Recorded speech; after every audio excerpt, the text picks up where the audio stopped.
I think the real truth about how reality works is that it's pretty much on automatic. Chaos is the ruling player. Chance is cast in the number 2 role, and the unexpected is in there somewhere. You know, we sit here with the assumption that we're all in the same universe, more or less, and that we're all experiencing the same reality, more or less.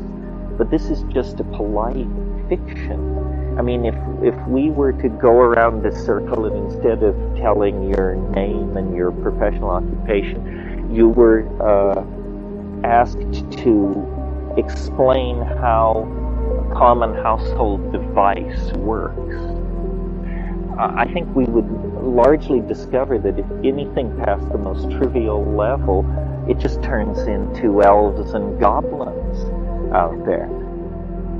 The frontier of our species is the imagination. Now we have to take that slogan and somehow turn it into a technology. How can we go to the place where ideas come from? How can we somehow separate our architectonic fantasies from the ongoing momentum of the planet? When you extrapolate a visionless future, even as much as 3 or 4 decades into the future, you see the accumulation of problems on such a scale that then there will be no pulling out of the power dive.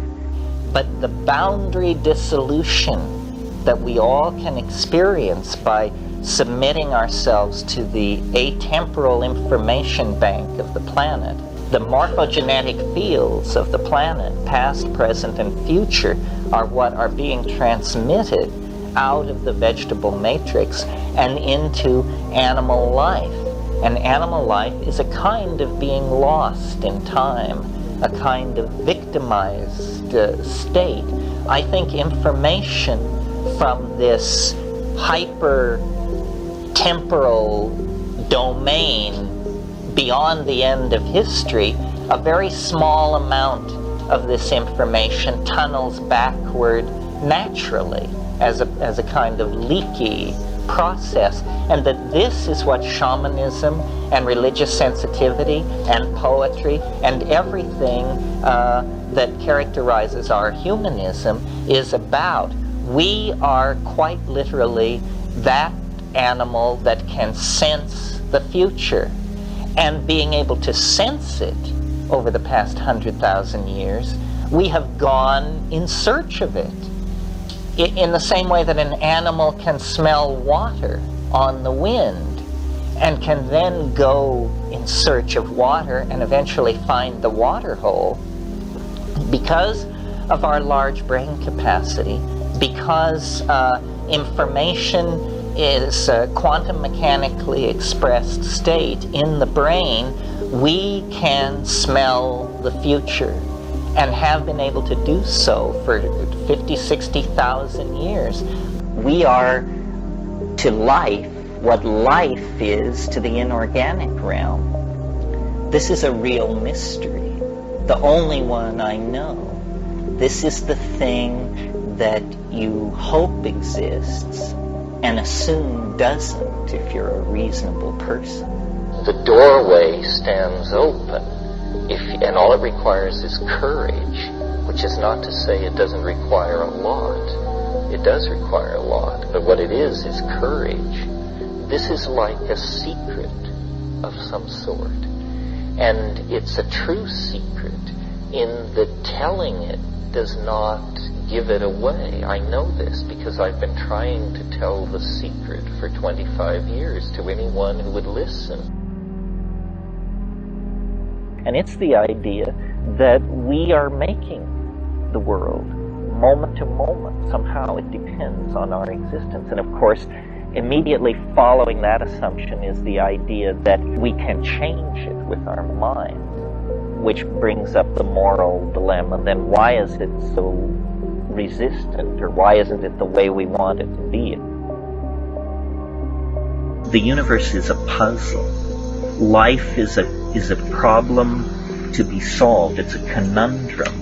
It's not what it appears to be. There are doors, there are locks and keys, there are levels, and if you get it right, somehow it will give way to something extremely unexpected.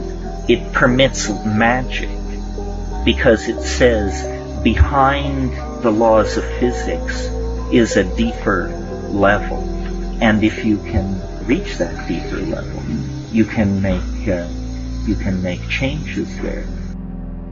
Worry presupposes that you understand what's going on, and I think it's safe to say that we do not have a clue.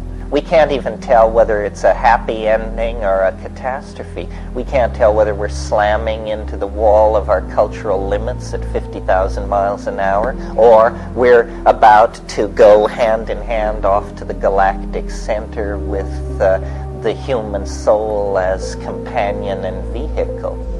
It's okay. Basically we're going to make it. We've been on a straight line vector for millions of years with this transcendental attractor that has shaped us, called us out of matter, and is revealing itself through us.